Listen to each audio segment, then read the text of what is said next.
Hi everyone, it's your boy Zach, and I just got out of seeing I just finished watching Bad Boys for Life. And all I'm gonna say in this video is I need you all to see it and make videos so you can explain to me what I just saw. I don't know what the hell just happened. So anyway, back when I was younger, I would always read all the movie news. I mean, from the first time they would hire the director and through the whole production, and then I would read the script if it got online. When it came out, I get the DVD, I watched it behind the scenes.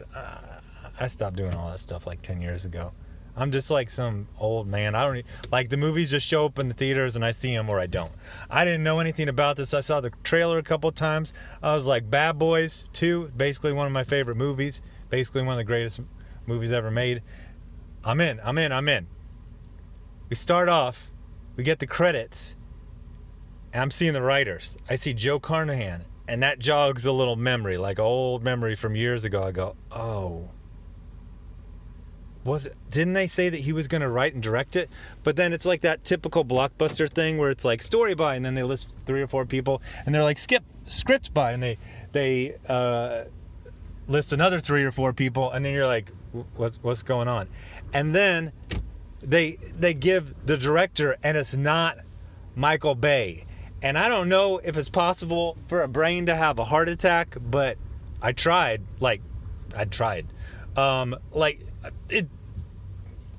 I cannot explain what happened in my brain when I realized that I had paid for like $25. Oh, they stopped asking for tips at this place. $11, $12 for a hot dog and a soda, and for like a month or so they would ask for, like, it would come up when you try to pay on your card.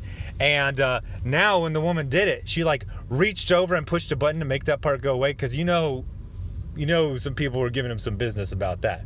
So anyway, what this is I'm not going to call it a mess. I mean, they had a plan, and they stuck to that plan. The plan was, okay, this is how I describe it. Remember Space Jam, the movie? So you got Michael Jordan with his yellow eyes, and all the Warner Brothers cartoon characters, and I think they even introed like a new character in it. What the hell? I think they did a sequel, right? With Jenna Elfman. So I want you to imagine that they did a third one, and they brought back the original cast. Except for, instead of getting into crazy adventures, they just played like a regular game of basketball. The 4 quarters, and you take a little break, your coach talks to you, and you do little warm-ups on you do little drills beforehand. You gotta ice up that knee. They decided to do Bad Boys, a franchise that's basically 1/3 gay panic humor scenes and 1/3 racial stereotypes. And they said, let's take every single bit of style and humor we had from the previous movies and just not do that. And we're going to replace it, not have Michael Bay, and just do it like as a straight action movie with some comedy. More of just like Bantz. It's not even an action comedy. It's like an action Bantz movie. So just like for the first half, my brain was just like doing stuff like that. So there's a witch in it. Also, Mike Lowry has a 5'9" Mexican son that looks 100% Mexican. He does not look part black at all. Spoilers. Spoilers. So anyway, it starts off, and Martin Lawrence's daughter is having a kid, and you remember the son, or the other kid who came up to take her out on a date in the second movie, and they did all these like super 15 years ago jokes.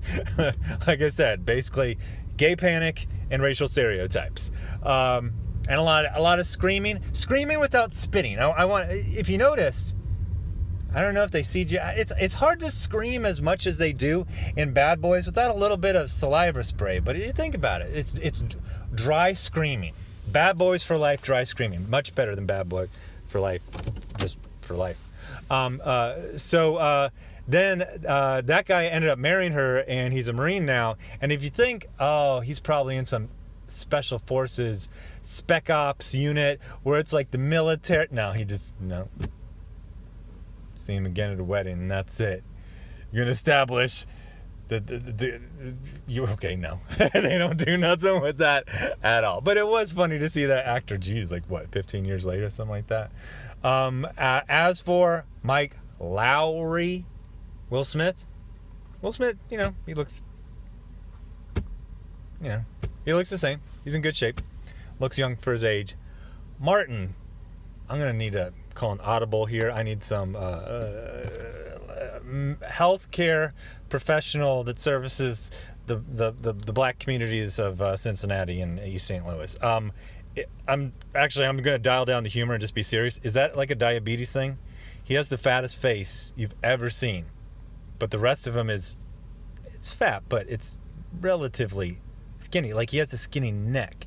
He has a belly, but it's not like an insane belly. He doesn't have big flabby arms, but his face looks like it's going to explode. There's actually only one part of the movie that seems like the humor from the first two movies. At one point, a guy gets a really bad injury, like this giant knot on his head, and Martin becomes obsessed with it. And he's like, it's calling to me, and he starts pushing it with his finger, and Mike's trying to get him to stop. That was old school Bad Boys style humor. The rest of it is just bants. They're real like line drive style bants. Couple little pratfalls. Oh, my wife's mad at me, that type of stuff. Then they introduced this team called AMMO, which I don't remember if they ever gave what the acronym stands for, but it's like young cops, obviously not 50 and their head's not going to explode from diabetes or whatever, but they're okay. They're like on the good side of okay. Vanessa Hudgens has nothing. There's this other guy who's like the hothead. Then you got this gigantic white dude who looks like Captain America, who's like the wimp tech guy until he isn't. And then they got like a sort of love interest, this super hot Hispanic chick who I feel like I've seen in something else. Wow. Once my brain, like 30 minutes in, realized that this is a soft reboot, same characters, completely different tone, because they can't do all the they can't do the "you need Jesus" when the fat black lady thinks the other blacks are gays and she told them they need Jesus because she's they're like, yeah. I mean, it's not like I watched Bad Boys 2 last year and I kept going, I can't do that character, can't do that scene, can't do that joke, that whole scene's got to go, this whole subplot, everything. So the bad guys are like just regular, like, I mean, even though one's a witch, like, it's hard to explain why you have a witch and she's not that crazy. Like, she's like a dialed down witch. She's like a Crackle television series witch. So she just like prays, but then she just shoots people with guns, or says shoot them with a gun. I don't know. There's a son who's pretty good at fighting, but has like zero personality, and the character and the they don't even give like, I mean, what's his name, who was playing the drug deal. I mean, you really, really need Michael Bay to make a Bad Boys movie. Instead, it felt like a TV show. The first hour, you can really feel. I forgot to check if it has a smaller budget, but it feels like it has a smaller budget. It's a lot about like they punch a guy and then the fight's over like 20 seconds later. They have a shootout in a room, but like no crazy camera moves. A couple squibs. There was even things that were dry. So finally, like almost like an hour in, Mike Lowry like jumps onto one of those little things you slide under a car to do, and so he's going to sliding down. He's got the two guns drawn, but he's like behind a workbench, so he can't shoot until he clears the workbench, but you can see through it. So he just kind of slides for a while. You're like, bruh, seriously? So then there's like a couple of like good shootouts, but honestly they're TV level. Like, if you ever saw Power, it's basically on the level of like a Power shootout, which they actually have some really good shootouts in Power with better cinematography. And you don't have to look at 50 Cent produces it, right? He's not in it much. But yeah, so it was cool. Are you gonna see it in the theaters? No, man, it's so weird. I mean, see it on cable when it's on cable in about 6 minutes. I have no idea. They can really extrapolate from like the Thursday night viewings whether something's going to be. Supposedly the Robert Downey Jr. Dr. Dolittle, it's like it doesn't look like it's doing that good. But they said the indicators for Bad Boys for Life are strong. It's not a bad movie. Like, it was fun. There's some little dead spots. There's some cringy stuff, but like, I never really got really super annoyed. I did get a little bored. Yeah, in the middle.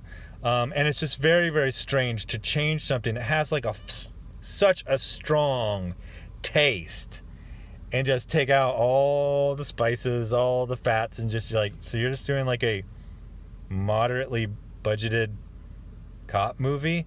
So then I started thinking, they actually don't do cop action movies anymore. So maybe that was the appeal. They're like, yeah, like we can't do the humor because it's all gay panic and racial stereotypes, but do you want to shoot a gun like on a motorcycle? And they're like, yeah, like that. I'm not giving this a thumbs up, a thumbs down. Like, what is your reaction? It's not a reaction. It's just a word. Yeah. It's like, did that start with an M or an N or a Y? It's like, whatever. This is a movie that's going to be shown on cable 1 billion times in the next 5 years. So it's almost a moot point whether you see it in the theater. So anyway, that's my review of Bad Boys for Life. See it on TV eventually. So anyway, I don't do that on this channel. Thanks for watching. Bye.